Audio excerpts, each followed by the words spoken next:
Bienvenidos y bienvenidas al nuevo episodio de esta temporada del Café Cultural del diario El Comercio. Mi nombre es Katy Subirana, soy periodista de esta casa y soy su anfitriona en esta temporada. En este episodio hablaremos de 3 libros que han sido rescatados para conocer mejor a 3 escritoras peruanas que han marcado la historia de la literatura en nuestro país.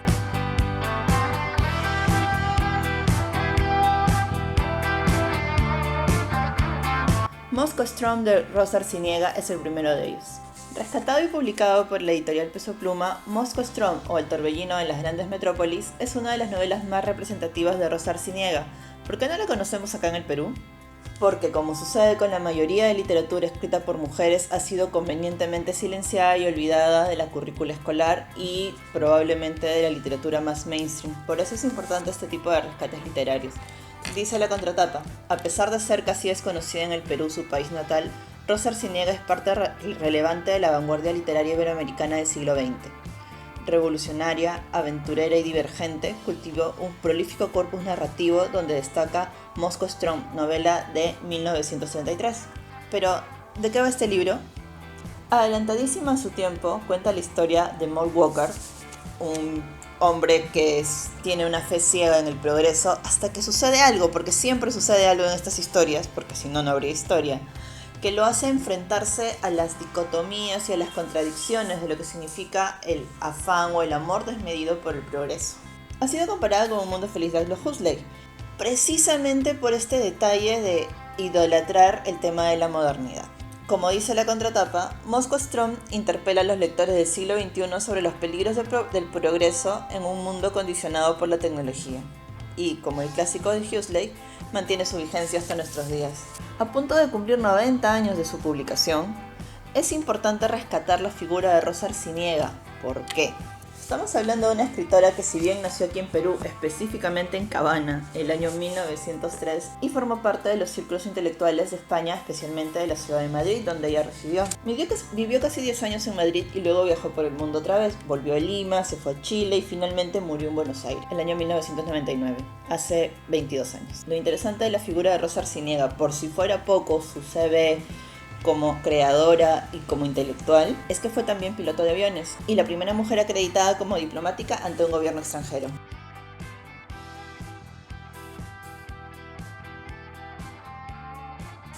El ingeniero Max Walker alzó un momento la cabeza para encender un cigarrillo.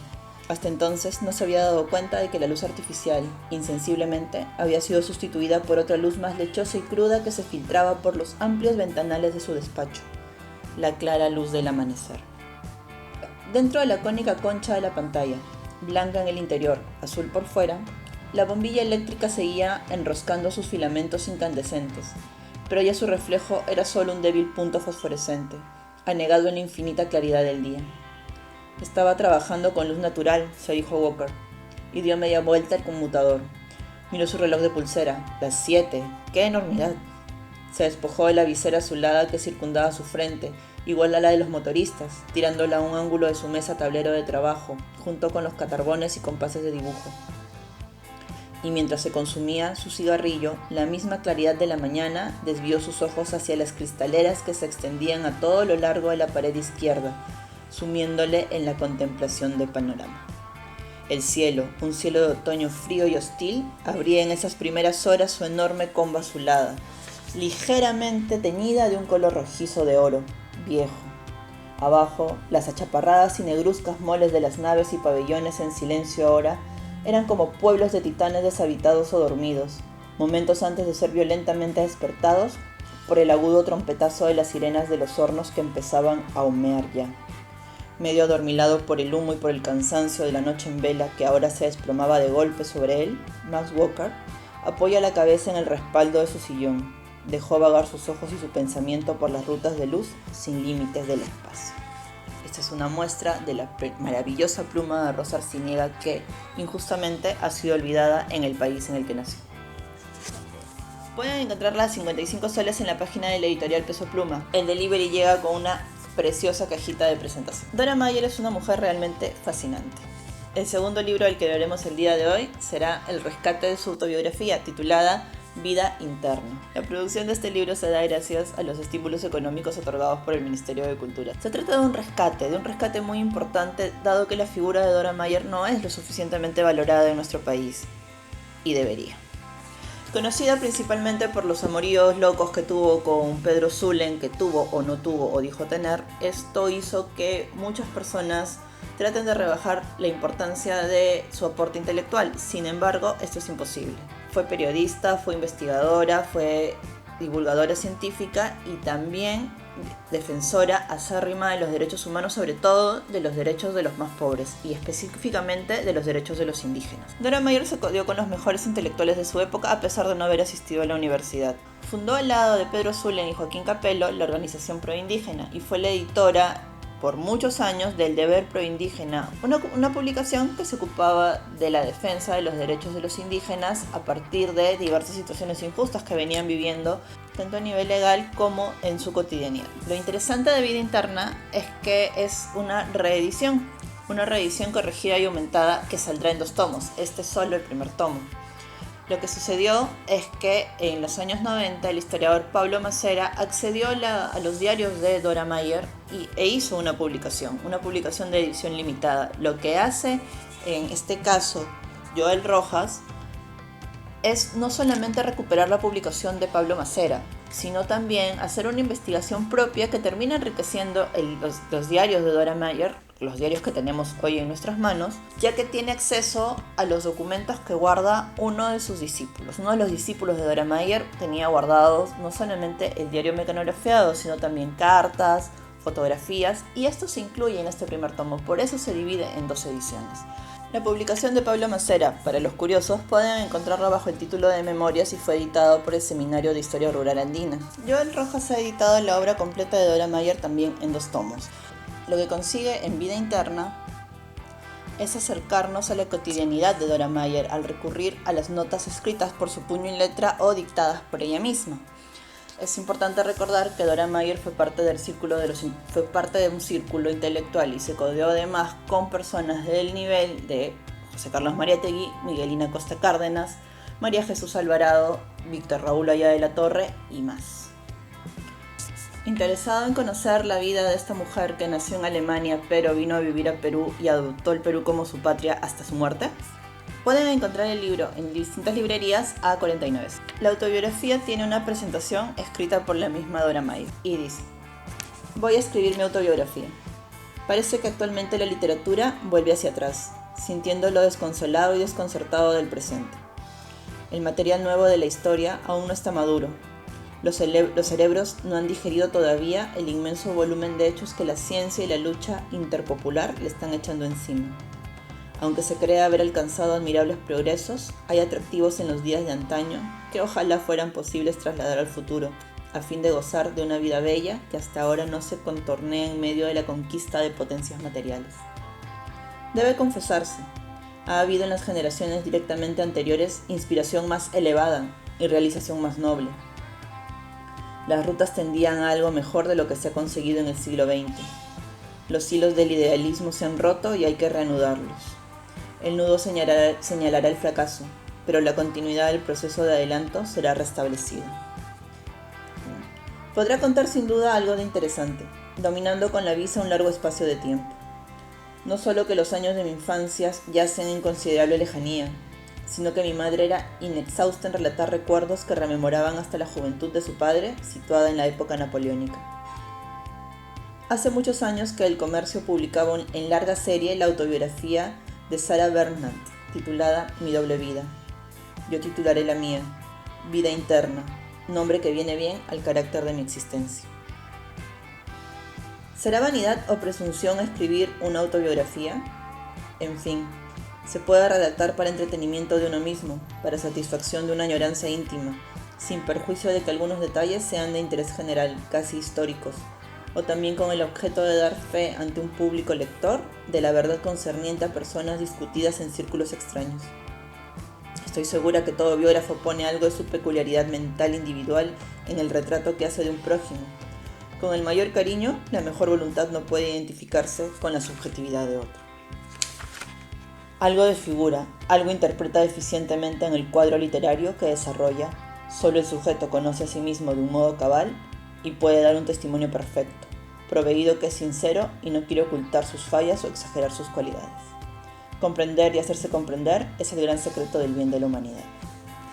Me parece además que es de justicia publicar la biografía de Dora Maar, escrita por ella, ya que han surgido alrededor de su vida cierta, ¿cómo llamarlo?, obsesión con el tema de su relación con Pedro Zulem. Es cierto que sí, ella misma se obsesionó con el tema, pero limitar su vida a solamente ese episodio no solamente es triste, sino que es mezquino, y además nos perdemos al hacer eso de las maravillosas ideas de una intelectual que vivió casi todo el siglo XX, preocupada por él.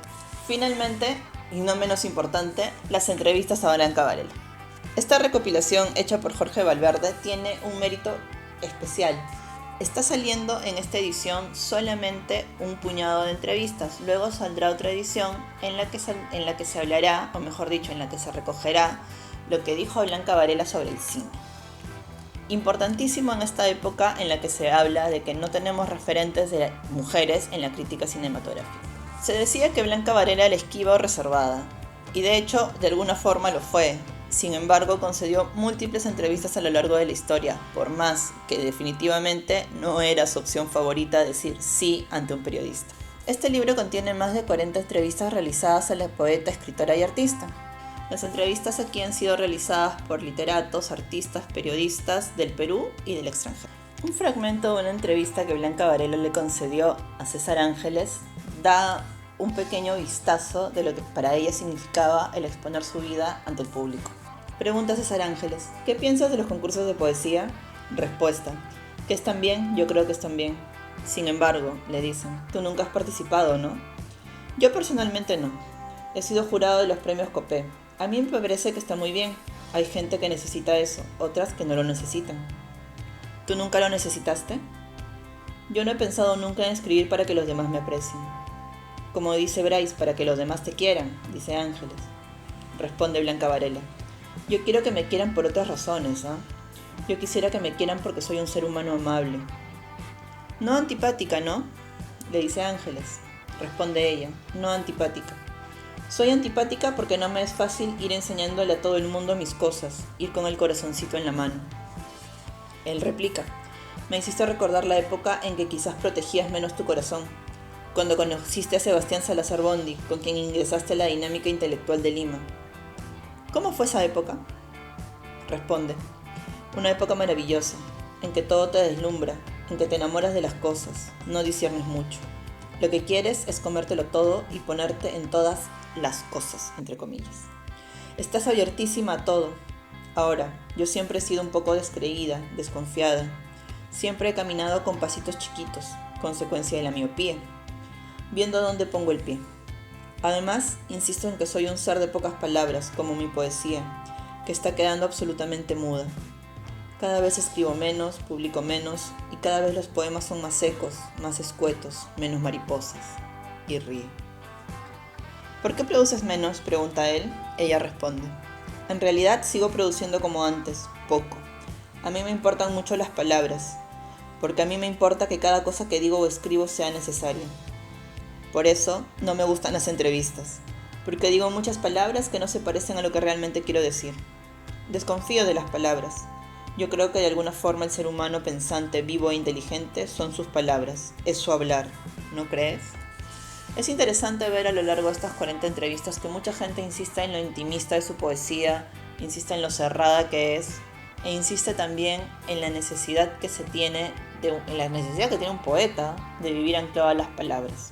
A lo largo del libro se le hacen distintas preguntas alrededor de la poesía, de los autores que ella admira, de los autores que ella lee, de las nuevas generaciones de poetas y también de por qué la poesía que ella escribe no es más social. Ella, interesadísima, se confiesa en los temas de la actualidad que ella vivió evidentemente. Y al confesarse también amiga de personas que sí han tenido o sí se han involucrado más activamente en la política o en los temas sociales del país, ella se considera, en sus palabras, insuficiente para abarcar el tema. Sin embargo, Blanca Varela no es insuficiente. Blanca Varela es maravillosa. Es una escritora maravillosa y una pensadora magnífica, una pensadora deliciosa. Estoy completamente segura que conversar con ella hubiera sido una delicia. Bien lo han dicho las poetas que han podido hacerlo, que han podido compartir tiempo con ella, como Rocío Silva Santiesteban, que guarda un recuerdo hermoso de las jornadas que en su casa llevaban las poetas más jóvenes, a quienes ella acogía con amor, pero de quienes no hablaba en las entrevistas. Recomendable, muy recomendable, este libro de entrevistas a Blanca Varela, una forma de acercarse y de conocer mejor a una de nuestras poetas mayores, en femenino. Pueden encontrarlo a 57 soles en cualquier librería. Así, la edición del programa de hoy estuvo dedicada a 3 rescates literarios que nos van a ayudar a conocer mejor a 3 maravillosas mujeres que hicieron mucho por la cultura de nuestro país y que no han sido, en algunos casos, lo suficientemente valoradas. Queda la invitación abierta para que busquen estos libros y quizás otros que recuperen la memoria de la literatura escrita por mujeres. Conmigo será hasta el próximo episodio. Muchas gracias por acompañarme.